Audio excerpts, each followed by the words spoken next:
Paris. Crowds of youths targeted riot police with fireworks and torched rubbish bins in a third night of unrest on the outskirts of Paris, where a heavy police presence to enforce a lockdown has exacerbated tensions.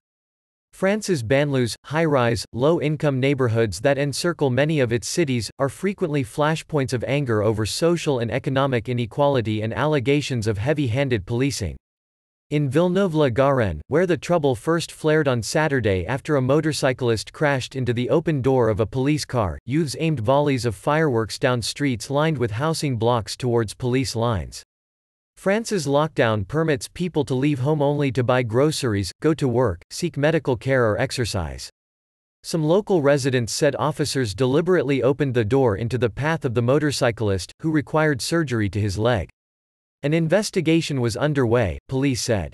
Unrest also broke out on the night of Monday to Tuesday in the neighboring districts of Gennevilliers, Clichy-la-Garenne and Asnières. The police are moving through the streets, LBDs and shields at the ready. Multiple fireworks, tweeted Clement Lenot, a freelance journalist, at around midnight as violence broke out. In 2005, the deaths of two youths fleeing police in a northern Paris suburb triggered nationwide riots that lasted 3 weeks. "It's taking a turn that reminds me of 2005, said Yves Lefebvre, the head of France's biggest police union, SGP Unite.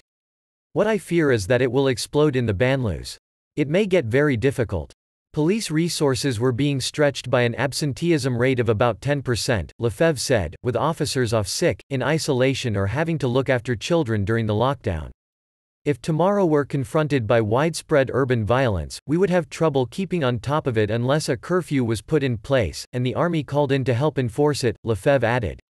A spokesperson for the National Police Force declined to comment on the possible need for a curfew if the situation deteriorated. The Alliance Police Union reported sporadic outbreaks of unrest in working low-income towns in the Yvelines region, west of the Greater Paris region. Police cars were vandalized, fireworks let off and projectiles hurled at officers.